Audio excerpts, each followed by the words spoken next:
On Christmas Eve, many years ago, I lay quietly in my bed. I did not rustle the sheets. I breathed slowly and silently. I was listening for a sound a friend had told me I'd never hear, the ringing bells of Santa's sleigh. There is no Santa, my friend had insisted, but I knew he was wrong. Late that night, I did hear sounds, though not of ringing bells. From outside came the sounds of hissing steam and squeaking metal.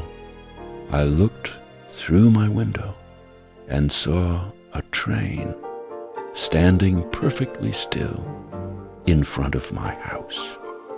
It was wrapped in an apron of steam. Snowflakes fell lightly around it. A conductor stood at the open door of one of the cars. He took a large pocket watch from his vest, then looked up at my window. I put on my slippers and robe. I tiptoed downstairs and out the door. "All aboard!" the conductor cried out. I ran up to him. "Well," he said, "are you coming?" "Where?" I asked. "Why, to the North Pole, of course," was his answer. "This is the Polar Express." I took his outstretched hand, and he pulled me aboard.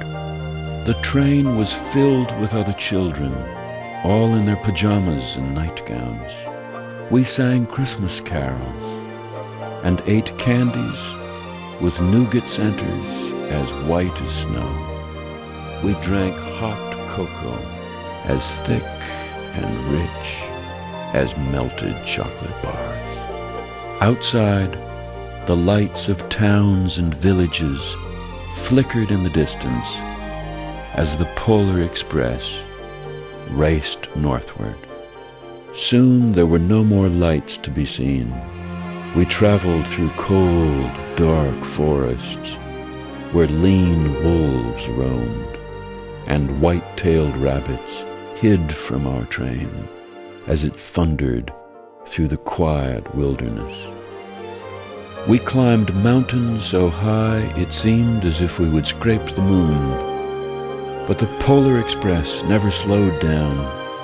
Faster and faster we ran along, rolling over peaks and through valleys like a car on a roller coaster. The mountains turned into hills, the hills to snow-covered plains. We crossed a barren desert of ice, the great polar ice cap. Lights appeared in the distance. They looked like the lights of a strange ocean liner sailing on a frozen sea. "There," said the conductor, "is the North Pole." The North Pole. It was a huge city, standing alone at the top of the world, filled with factories where every Christmas toy was made. At first, we saw no elves. "They're gathering at the center of the city," the conductor told us. "That is where Santa will give the first gift of Christmas." "Who receives the first gift?" we all asked. The conductor answered, "He will choose one of you." "Look," shouted one of the children, "the elves." Outside, we saw hundreds of elves. As our train drew closer to the center of the North Pole, we slowed to a crawl. So crowded were the streets with Santa's helpers.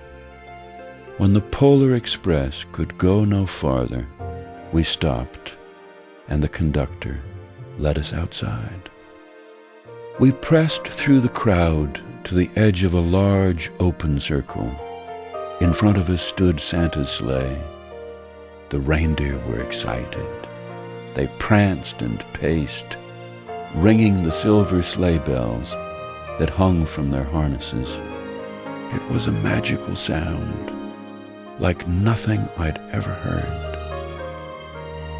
Across the circle, the elves moved apart, and Santa Claus appeared. The elves cheered wildly. He marched over to us, and pointing to me, said, "Let's have this fellow here." He jumped into his sleigh. The conductor handed me up. I sat on Santa's knee, and he asked, "Now, what would you like for Christmas?" I knew that I could have any gift I could imagine, but the thing I wanted most for Christmas was not inside Santa's giant bag.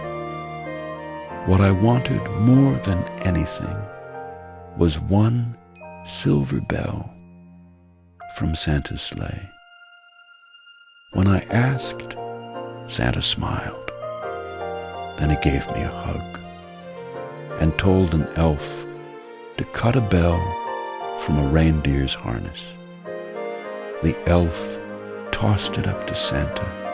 He stood holding the bell high above him and called out, "The first gift of Christmas."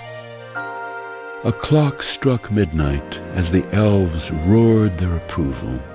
Santa handed the bell to me, and I put it in my bathrobe pocket. The conductor helped me down from the sleigh. Santa shouted out the reindeers' names and cracked his whip. His team charged forward and climbed into the air. Santa circled once above us, then disappeared in the cold, dark polar sky. As soon as we were back inside the Polar Express, the other children asked to see the bell. I reached into my pocket, but the only thing I felt was a hole. I had lost the silver bell from Santa Claus's sleigh. "Let's hurry outside and look for it," one of the children said. But the train gave a sudden lurch and started moving. We were on our way home. It broke my heart to lose the bell. When the train reached my house, I sadly left the other children. I stood at my doorway and waved goodbye. The conductor said something from the moving train, but I couldn't hear him. "What?" I yelled out. He cupped his hands around his mouth. "Merry Christmas!" he shouted. The Polar Express let out a loud blast from its whistle and sped away. On Christmas morning, my little sister Sarah and I opened our presents. When it looked as if everything had been unwrapped, Sarah found one last small box behind the tree. It had my name on it. Inside was the silver bell. There was a note. "Found this on the seat of my sleigh. Fix that hole in your pocket. Signed, Mr. C." I shook the bell. It made the most beautiful sound my sister and I had ever heard. But my mother said, "Oh, that's too bad."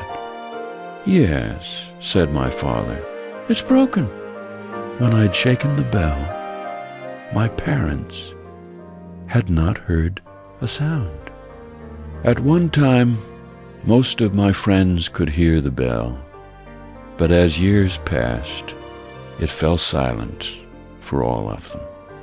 Even Sarah found one Christmas that she could no longer hear its sweet sound. Though I've grown old, the bell still rings for me, as it does for all who truly believe.